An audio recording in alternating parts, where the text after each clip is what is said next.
Cable TV operators association സംസ്ഥാന പ്രസിഡന്റും കേരള വിഷന്റെ പ്രഥമ ചെയർമാനുമായിരുന്ന എച്ച് അൻവറിന്റെ 8ാം ഓർമ്മദിനം ആചരിച്ചു.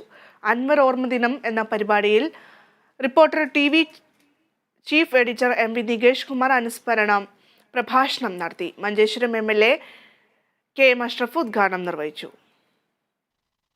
ബ്രോഡ്ബാൻഡ്, കേബിൾ, പ്രാദേശിക മാധ്യമ രംഗത്ത് കേരളത്തിന്റെ നെടുംതൂണായിരുന്നു എച്ച് അൻവർ എന്നും കോർപ്പറേറ്റ് വത്കരണത്തിൽ നിന്ന് ഈ മേഖലയെ സ്വതന്ത്രമാക്കിയത് സിഒയുടെ ഇടപെടലാണെന്നും അനുസ്മരണ പ്രഭാഷണത്തിൽ reporter TV chief editor MV Nikesh Kumar പറഞ്ഞു.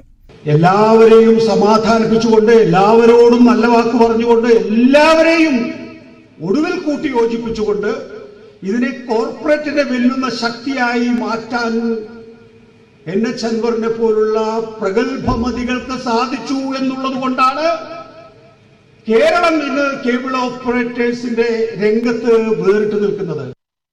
കാസർകോട്ടെ ഭാഷാ ന്യൂനപക്ഷത്തെ മാനിക്കുകയും ദൃശ്യമാധ്യമ രംഗത്ത് വിപ്ലവകരമായ മാറ്റം കൊണ്ടുവരികയും പ്രാദേശിക പ്രശ്നങ്ങളെപ്പോലെ പ്രാദേശിക നേതാക്കന്മാരെ ഉയർത്തിക്കൊണ്ടുവരാനും എച്ച് അൻവർ ശ്രദ്ധിച്ചിരുന്നുവെന്ന് പരിപാടി ഉദ്ഘാടനം ചെയ്ത് മഞ്ചേശ്വരം MLA KM അഷ്റഫ് പറഞ്ഞു. സാംസ്കാരിക മേഖലയെ സമ്പന്നമാക്കി വർഗീയ മുഖമുള്ള കാസർഗോഡിന്റെ മുഖച്ഛായക്ക് മതേതരത്വത്തിന്റെ മുഖം കൊണ്ടുവരാനുള്ള സ്കിന്നേഴ്സ് എന്ന് പറയുന്ന ഒരു കൂട്ടായ്മയുടെ പിറവി. പ്രിയപ്പെട്ട അൻവർച്ച അതിന്റെ പ്രസിഡന്റായിരുന്നു. ഞങ്ങളൊക്കെ കാസർകോട്ടുകാർ സിനിമ മേഖലയിലുള്ള ആളുകളെ ദൂരെ നിന്ന് കാണുന്ന ഒരു ഘട്ടത്തിൽ ഏറ്റവും പ്രശസ്തരായ സിനിമാ നടന്മാരെ കാസർകോട്ടുകാർക്ക് കൊണ്ടുവന്ന് അവരുടെ മുമ്പിലിരുത്തിയതിന്റെ പിന്നിൽ പ്രിയപ്പെട്ട അൻവർച്ചയെ നമുക്ക് ഓർക്കാതിരിക്കാൻ കഴിയില്ല. Cable TV operators association Kasaragod ജില്ലാ കമ്മിറ്റിയും CCNും സംയുക്തമായി സംഘടിപ്പിച്ച പരിപാടിയിൽ COA സംസ്ഥാന general secretary PB Suresh charity fund കൈമാറി.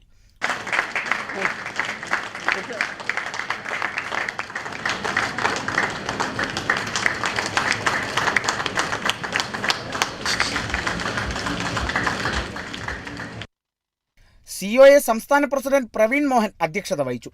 മുതിർന്ന മാധ്യമപ്രവർത്തകർ Sunny Joseph, Kasaragod press club president Muhammad Hashim, COA സംസ്ഥാന treasurer Binu Sivadas, H Anwar trust chairman K Vijayakrishnan എന്നിവർ അൻവർ ഓർമ്മയിൽ സംസാരിച്ചു.